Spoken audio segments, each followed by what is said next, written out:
बिस्मिल्लाहिर्रहमानिर्रहीम। अस्सलाम वालेकुम दोस्तों, मेरा नाम है इकरार अली और आप देख रहे हैं एवरीडे लॉ विद इकरार अली। इस प्लेटफॉर्म पर हम वो वाक़यात, वो केसेस, रियल बेस स्टोरीज और असल केस लॉज डिस्कस करते हैं जिनसे आम आवाम को बहुत ज़्यादा फ़ायदा हो सकता है, क्योंकि केसेस और कहानियाँ अक्सर एक दूसरे से मुताबिकत रखती हैं। बहुत से लोग ऐसे मसाइल से दो-चार होते हैं लेकिन इनकी रसाई किसी वजह से कानून तक नहीं होती। हमारा मकसद ये है कि जब वो हमारी वीडियोज़ देखें तो इन्हें ये एहसास हो कि शायद इनकी ज़िंदगी का मसला भी इन्हीं मसलों में से एक है और इन्हें इसका हल मिल सके। आज मैं आपको वो वाक़या सुनाने जा रहा हूँ जो मैंने खुद लाहौर हाई कोर्ट में अपनी आंखों से देखा और कानों से सुना। 2-3 दिन पहले सुबह सुबह मैं लाहौर हाई कोर्ट गया था। मेरा एक केस सिंगल बेंच के लिए मुकर्रर था, फिक्स था।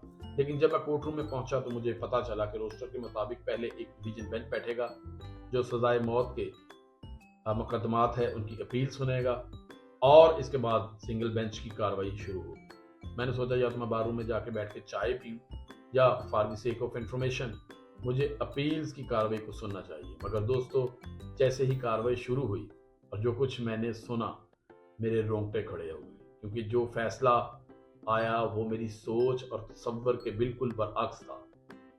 केस ये था कि झंग के एक गांव की 65 साल बुजुर्ग खतून के साथ चंद अफराद ने ज्यादती की।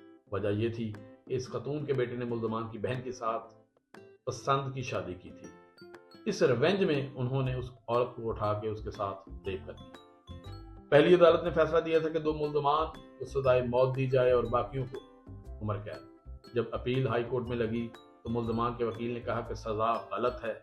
मुद्दई के वकील ने कहा जनाब ये जुर्म साबित है, क्योंकि मुल्जमान ने खतून को खेतों में ले जाकर जना का निशाना बनाया, इसकी वीडियो बनाई और गांव में तस्वीर भी फैलाई। ये बात सुनने के बाद अदालत का रिएक्शन बहुत शॉकिंग था। उन्होंने कहा कि ये बहुत जुल्म हुआ है। ये सुनकर जजेस ने सवाल किया कि ये वीडियोज और मोबाइल फॉरेंसिक साइंस एजेंसी से वेरीफाई कराए गए हैं। मुद्दई के वकील ने जवाब दिया नहीं। तो जब उसने कहा नहीं तो जज साहब ने जो रिएक्शन दिया वो देखने वाला था। वहां से ही हमें अंदाजा हो गया कि अब जज साहब क्या फैसला करने। मुद्दई के वकील ने कहा यह काम तफ्तीशी अफसर ने नहीं किया। वकील ने मजीद कहा कि जनाब आला औरत की जबानी शहादत मुकम्मल तौर पर हकायक को सपोर्ट करती है। मेडिकल रिपोर्ट भी इन हकायक की तस्दीक करती है। ये भी हकीकत है चूंकि ये मोबाइल फोन मुल्जमान के पास थे, मुकदमा दर्ज होते ही कभी इम्कान है कि उन्होंने इन मोबाइल्स को ज़ाया कर दिया होगा। कसूर तो तफ्तीशी अफसर का था कि उसने रिकवरी क्यों नहीं की और इनको पीएफएस से क्यों नहीं भेजा। लेकिन इस तफ्तीशी अफसर की नालायकी की सजा मजलूम औरत को क्यों मिले। मगर अदालत ने कहा चूंकि मोबाइल और वीडियो पीएफएसए से तस्दीक शुदा नहीं है, इसलिए ये सबूत नाकाबिल एतबार है।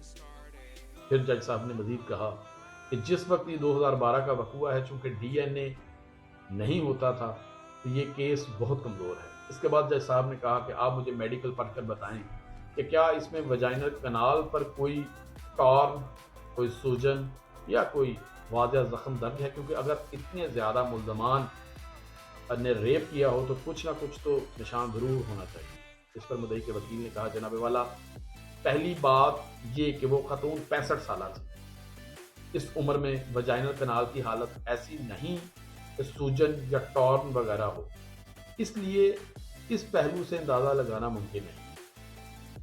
लेकिन जज साहब ने कहा कि आपके पास रिपोर्ट भी नहीं है, पीएफएसए की तस्वीर लेबॉर्ट्री में नहीं भेजी गई ताकि उसको पता चले कि एडिट तो नहीं। मेडिकल से भी कोई ऐसा नतीजा अखज़ नहीं होता जो साबित करे कि वाकई इतने लोगों ने रेप किया है।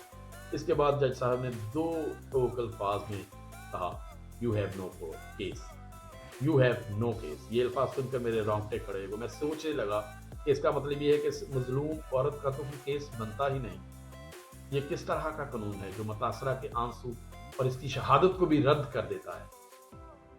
मेरे लिए ये बहुत शॉकिंग था और नतीजा ये हुआ कि तमाम मुल्जमान को अदालत ने बरी कर दिया।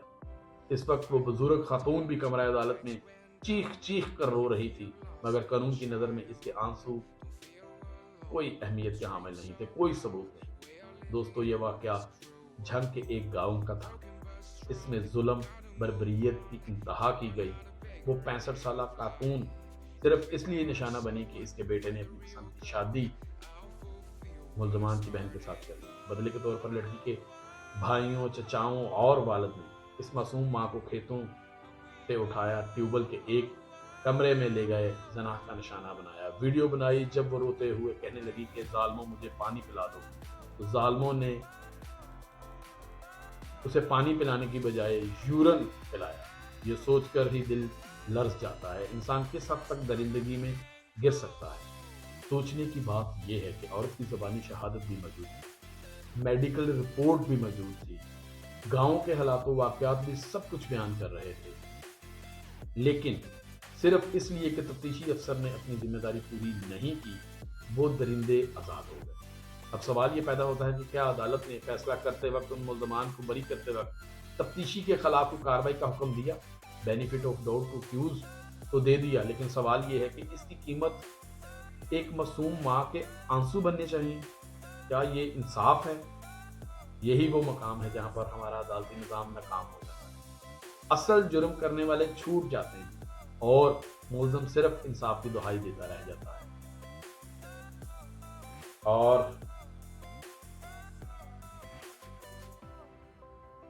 مظلوم صرف انصاف کی دہائی دیتا رہ جاتا ہے. اور انصاف دینے کی بجائے نظام انصاف خود مظلوم کے زخموں پر نمک چھڑک دیتا ہے.